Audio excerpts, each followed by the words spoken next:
I owe a lot of my journey and my success to my amazing father, who has been really, really supportive. Then again, I had the right support from my husband. Doing a PhD with a kid has been quite a challenge. And she was only 6 months old when I started my PhD. We did it together. Yes.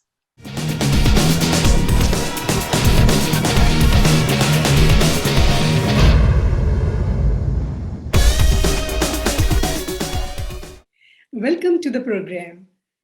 Pakistan is full of talent, and there are so many young people who are making big strides in all the spheres of life.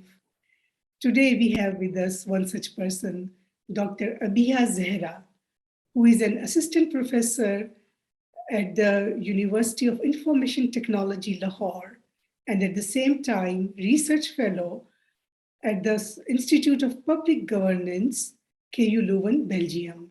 Welcome to the program, Dr. Abiha. Thank you so much. Thank you for the invite and giving the chance to speak. Dr. Abiha, you have a very inspiring and very motivating journey of coming from a small town in Pakistan, Pakpatan, and going all the way up to KU Leuven for your PhD, which is one of the most prestigious universities in the world. Can you share your interesting and inspiring journey of achievements?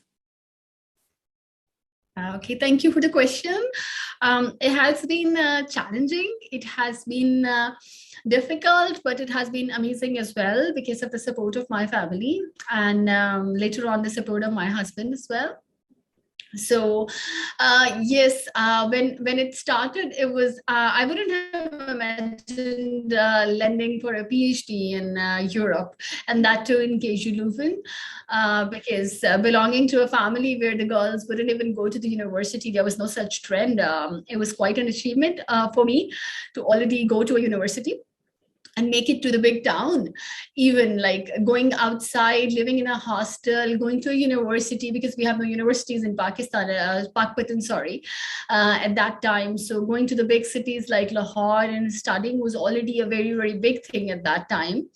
But then I was able to do it through the right support of my parents, my father and my mother, who always like encouraged us and enabled us that we can achieve anything if we want to, and we should make our mark. So yes, I was able to achieve that. And then after marriage, I did my PhD. And then again, I had the right support from my husband. I was able to like go after having a kid, and he had to stay here for his work while I was there doing my PhD. So I think there was a combination of hard work and the right support, but I think consistency matters a lot. Okay. And you have been in the KU Leuven. How were your challenges there? And can you share your experiences of studying at KU Leuven while your daughter was with you? Yes, KU Leuven, I think is the experience at KU Leuven has been great. Great actually sums it up, because combined with the challenges that I had as a single mother because my husband was not there, Leuven is a very enabling environment for the working women. I had the colleagues who would understand that how working women with a kid would need the right support. My professor would always understand that. So I think the right kind of childcare arrangements, the schools, the timings of the schools, your mentors and your supervisors supporting you and understanding you has been like of great significant importance. Plus, Leuven is great in terms of accommodating foreigners as well. There's a lot of diversity in Leuven. There are people from almost all the backgrounds. So the locals are very kind, very accommodative. And I actually didn't face a lot of problems with the language as well, because there are a lot of English speaking people in Leuven. And I was the first South Asian ever that entered Public Governance Institute. Mhm. So in the first year, it was very fascinating for everyone to have someone with a very different ethnic and regional background, I would say. But it was fun. It was very, it was inspiring. It was fun. It was a lot of learning. From the people of different religion, people who have spent a very different life with different dreams, different problems, and they understanding our problems, our issues, and working together. So And I would call it as a combination of good and, I would say it was a combination of learning and inspiration, I would say. yeah, and we don't see many Pakistani people going to Belgium for studies or KU Leuven. Um, what do you think is the reason, or do you find that these universities attractive enough for Pakistani people? And would you recommend these Belgian universities to Pakistanis? Yes, certainly I would do that because yes, if you talk to people in Pakistan, they don't know about many countries of the Europe and the education system. Most of the people are into one or two main countries Mhm. in Europe where they want to study. Although KU Leuven is like highly ranked, but people are not. Interested, or maybe they're not aware. I wouldn't call that not interested. People are actually not aware Mhm.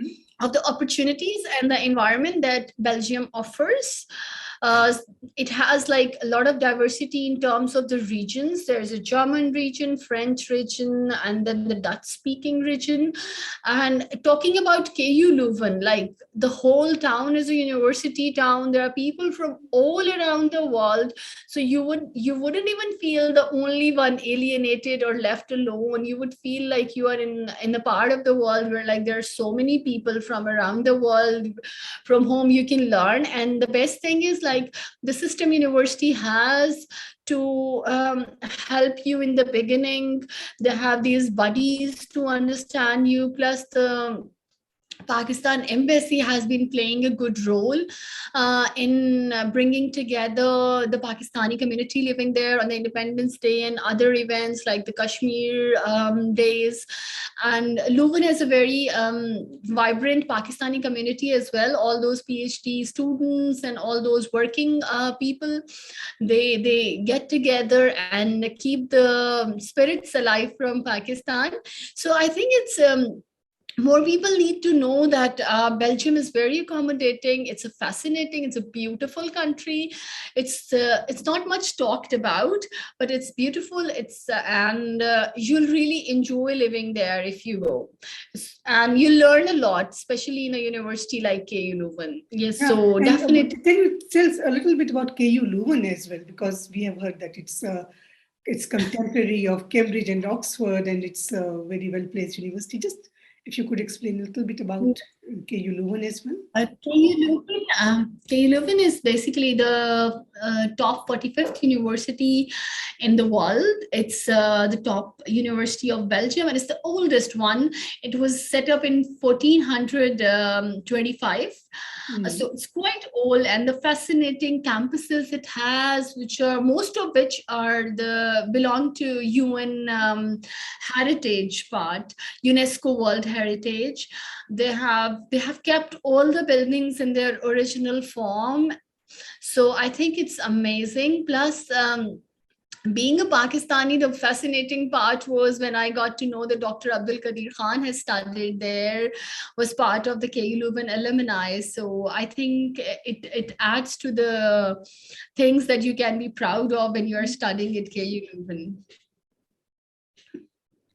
Abia, what was your topic of PhD research, and what were your findings of your research? Can you explain a little bit for our viewers? My work was mainly focused on the structural reforms in the federal organizations of Pakistan.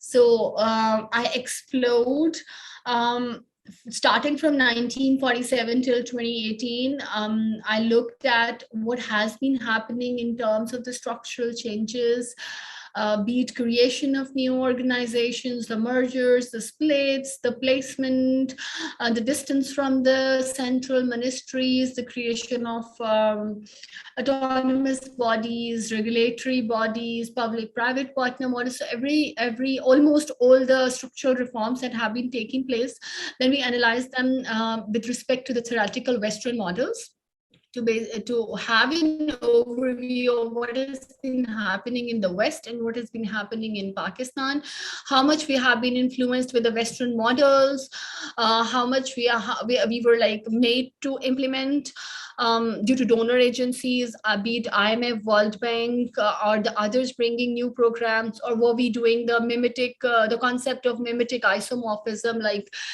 bringing in the things that are doing well in some other place. Okay, let's do it. Let's try it at our place. Maybe they will start doing good at. Maybe they'll solve the problems of us as well. And then we looked at the link of structural reforms and performance management systems that, sorry, that how, sorry, that how the goal documentation, the incorporation of performance information helps the use of performance for accountability and steering and control. How are they linked? And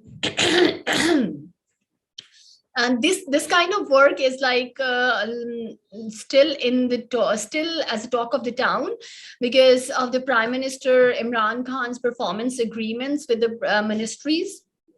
So I think this is the first step. They have documented the goals, and let's see if the goals, documented goals, will be used for the accountability for performance, for steering and control, and for learning from the past mistakes. So, yes. Okay.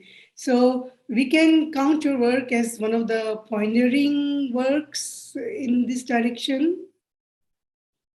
Well, I wouldn't call it pioneering completely, but yes, it was something that was not existing initially. It is a longitudinal analysis of the reforms, which has been missing. Plus, it has been, I have developed a Pakistan State Administration database, similar to what has been done in the West, which is never being done in Pakistan. So that part certainly is.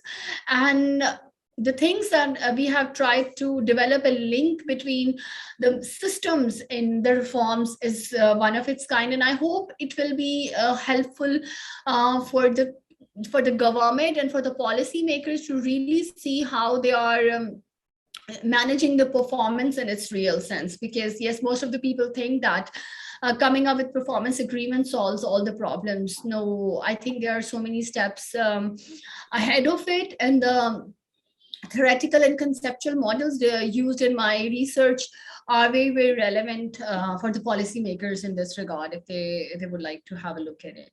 And you have also published your book. Can you tell about that? Yes. So my PhD thesis was published by KU Leuven. The hard copy of the book is available with me. I have like a couple of hard copies, so if anyone needs, they can reach out to me. Plus the soft copy is available on the KU Leuven library, so you can request the access, and you'll be able to read through it. And there are some articles that are already published. Maybe I can give you the links and you can post it in the introduction part. There are some articles on performance and the intensity of structural changes that people can have a look at if they want to. Yes. And are there more publications which are in pipeline? Yes, there are a couple of things in the pipeline, and the most exciting thing that I am excited about is the book. Our book project, it's an edited volume on public sector reforms in Pakistan, and we are going to basically theoretically analyze the public sector reforms using the Western models. To see if the reforms were hierarchy oriented, market and network, and how and when things changed for Pakistan, and for what has been the impact of it. So It's one of a contribution, and Palgrave Macmillan is going to publish it in their public organization series. We are just hoping to have it in the market by hopefully by 6 months, inshallah. Okay. And your PhD theses are usually defended publicly in Belgium. What was your experience of your defense of thesis? Can you also share some of your Yes, yes, sure. experience with So that? yes, I think the public defense is something that you really look forward to when you are doing your PhD. It's kind of a fear. It's excitement all together. So you're really excited to be presenting in front of everyone, and then you're also like a little bit nervous as well, because you never know what's coming up there. But I think that went amazing. Normally we have like a big audience sitting in front of us, but it was a COVID time, so there were not many people at my time sitting in the auditorium, but we had so many people online. I could have my family join me online from Pakistan. Few of my friends joined me online, and then my colleagues were physically there. Some of my jury members also joined online. So COVID made it very difficult, a bit sad also, but yes, I'm glad we were able to make it through, and it was a success. Yes. And how you are finding teaching and research environment here in Pakistan at Information Technology University, Lahore? Actually, I was fascinated to visit when I first visited ITU, Information Technology University. The kind of environment they have maintained, and the kind of opportunities they have given to their faculty is kind of amazing. They ensure that the faculty is more focused on research, and there is less burden of there's less course load on the faculty, which is one of the important things. Because if the faculty is too much into teaching, like teaching 4 courses a semester, you cannot expect them to be doing research. But here the course load is minimized, and the Punjab government came up with the motto that they are going to have a research university, and I think they are actually trying to do it as best as possible. Faculty is involved in a lot of international research projects. They are doing amazing things, I would say. They have tech labs, and then they are doing the teaching as well. So I think it's a right combination that Pakistan has been missing, and it should be replicated in other universities as well. Okay, good. Happy to hear that. And Yes. would there be anything that you would like to share with the viewers? Like, you have an amazing, inspirational journey of education and achievement, and like striking a right balance with family as well. And what would you like to share with the audience, particularly the younger generation? Okay, thank you for letting me say a few things on it. One thing that I would like to tell the young girls, especially, there's no right balance, maybe, between the family and the career. Whatever suits you is right. Because if you keep listening to the people, maybe you will never be able to do the right kind of balance. It's kind of impossible to make a right balance between the career and the family. But I really would like the young girls to seek their dreams, to fulfill their dreams, to really be sure of themselves. You don't have to listen to everything that is being said by the people around you, and it is not necessary to have everyone's support when you start a big thing. Just do it if you want to, and when you will be able to fulfill your dream, you'll see all the people standing besides, and then they'll be cheering for you as well. So just don't worry, don't stress yourself, and believe in yourself. You can do everything after your wedding, after your kids as well. Don't consider that once you have kids you cannot do other things. You can do whatever you feel like doing. So believe in yourself and never stop trying. and how to tackle and deal with the obstacles, or sometimes like when you see that actually need to go through a path and you are not, you don't have an enabling environment. So for many young women in Pakistan No, no, it's a big face some problem. cultural obstacles and things. So what would you say about that? I would say consistency is very important. Consistency is the key. So if you keep trying and never stop and never give up, especially when people tell you that this is going to end up in failure or you will never be able to achieve this, just don't listen to them and keep trying. Even if in the beginning your own family, your own parents, or maybe your husband don't support you in the beginning, it's all right. It shouldn't be a problem. If you are consistent, and if they know that you are going to do this and you have the right ability and you are going to do the hard work, trust me, everyone will be by your side. And even if they are not, it shouldn't matter. The thing is that you are doing the right thing, what you want to do. So I would say to the girls, consistency is the key. Don't stop, just keep trying, and yes, you'll be able to change it into reality. Okay, good. And it was very, very encouraging, like message for young people and particularly young women, that we have to keep on trying and we have to, wait and be patient and find a way forward. Yeah, we Thank have to you. make difficult decisions. Yeah, and Some we have to be clear in taking our decisions and stick to them. And sometimes it's very hard, like challenges are there, but ultimately you get there. And we are proud of you, Abiha, that you have achieved so much, and particularly when you had a young child with you when you started your PhD in KU Leuven, and it's amazing. And now you are contributing so much, and you are planning to contribute even more.